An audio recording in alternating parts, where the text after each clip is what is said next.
Bismillahirrahmanirrahim. Assalamualaikum warahmatullahi wabarakatuh. Selamat pagi anak-anak kelas 1 siswa-siswi SDN Kedaung Kaliangkean 05 pagi.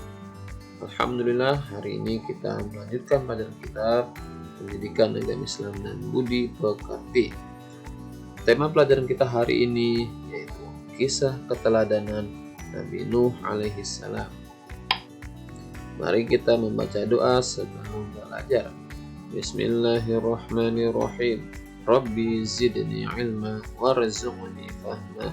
Rabbi syrah li sadri wa yassir li amri wahlul 'uqdatam min lisani yafqahu qawli. Amin ya rabbal alamin. Baik anak-anak, pelajaran kita hari ini yaitu kisah Nabi Nuh alaihi salam. Nabi Nuh itu nabi yang keberapa sih yang diutus oleh Allah? Ya betul, Nabi Nuh adalah nabi ketiga dari nabi yang wajib kita ketahui yang telah diutus oleh Allah Subhanahu wa taala. Nabi Nuh adalah utusan Allah Subhanahu wa taala. Nabi Nuh taat kepada Allah Subhanahu wa taala, selalu menjalankan perintah Allah dan juga menjauhi apa yang dilarang oleh Allah Subhanahu wa taala. Nabi Nuh juga suka bekerja keras. Kisah dakwah Nabi Nuh alaihissalam. Nabi Nuh diutus oleh Allah pada umat yang menyembah berhala. Kala itu orang-orang banyak yang menyembah patung. Mereka menjadikan patung sebagai Tuhan mereka. Mereka memohon, mereka meminta kepada patung tersebut. Tentu saja hal itu adalah hal yang salah dan tidak boleh kita lakukan. Nabi Nuh berdakwah kepada kaumnya dalam waktu yang sangat lama, yaitu 950 tahun. Bisa kalian bayangkan, selama 950 tahun Nabi Nuh menyebarkan agama Allah.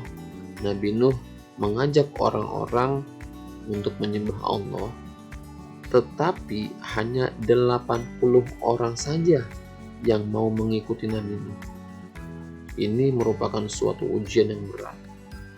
Tentu perlu kesabaran yang ekstra, perlu kerja keras, dan pantang menyerah. Meski sempat menerima banyak penolakan, namun Nabi Nuh terus bekerja keras, berdakwah, mengajak untuk menyembah Allah Subhanahu wa taala.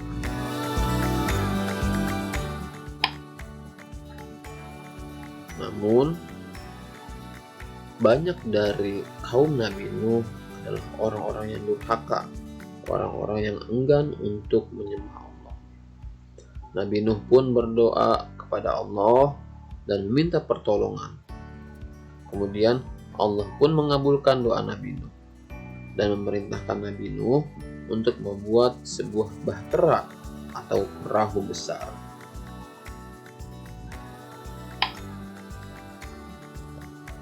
Ketika Nabi Nuh membuat bahtera, orang-orang pun banyak yang mengejek Nabi Nuh.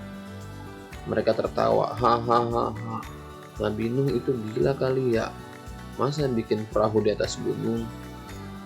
Emang di gunung ada banjir? Kata mereka begitu. Mereka terus-terusan menertawakan Nabi Nuh. Mereka terus-terusan mengejek Nabi Nuh. Tapi Nabi Nuh tetap membuat perahu tersebut, yang akhirnya setelah bahtera tersebut selesai, Allah kemudian menurunkan hujan yang begitu besar hingga menenggelamkan bumi. Bukan hanya saja hujan yang turun, tetapi dari bumi pun keluar air yang begitu banyak sehingga bumi pun dilanda banjir. Tetapi Nabi Nuh dan para pengikutnya yang beriman tetap selamat di dalam kapal. Sementara orang-orang yang durhaka dan menolak seruan Nabi Nuh tenggelam dan binasa.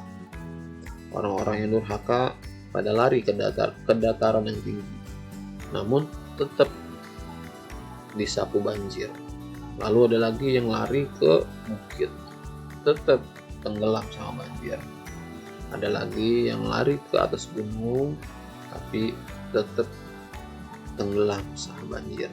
Yang akhirnya orang-orang yang durhaka, orang-orang yang menolak seruan Allah Subhanahu wa Ta'ala, semuanya binasa, tenggelam dalam banjir yang maha dahsyat.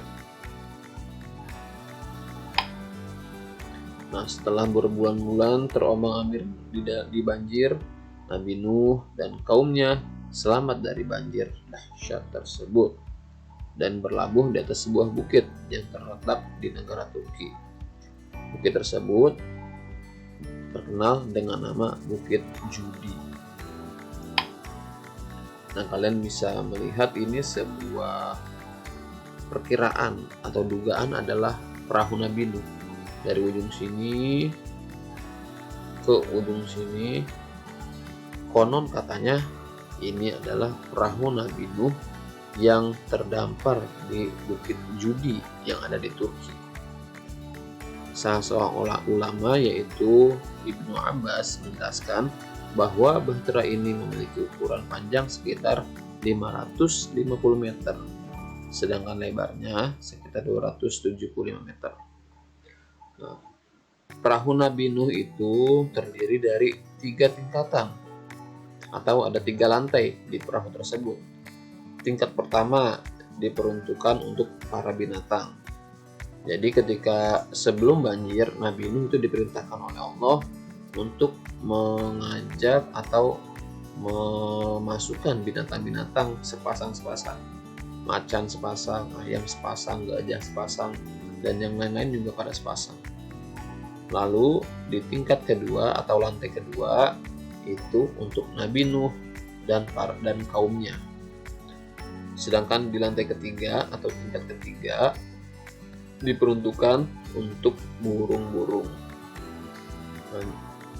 Waktu yang dibutuhkan Nabi Nuh untuk menyelesaikan bahtera ini katanya selama 40 tahun.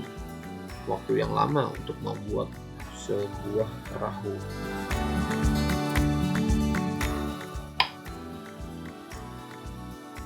Dari cerita tentang kisah keturunan Nabi Nuh alaihissalam, kita bisa mengetahui beberapa sikap terpuji yang harus kita tiru dan kita teladani. Yang pertama, Nabi Nuh selalu taat kepada Allah Subhanahu wa Ta'ala, menjalankan perintah Allah dan menjauhi larangannya. Yang kedua, Nabi Nuh selalu bekerja keras, pantang menyerah, dan gigih.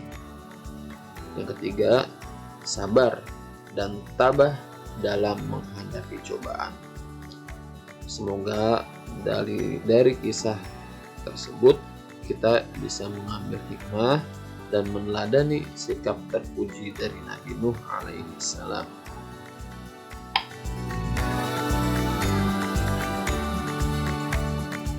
Dari cerita Nabi Nuh tersebut juga kita harus memiliki sikap seperti ini.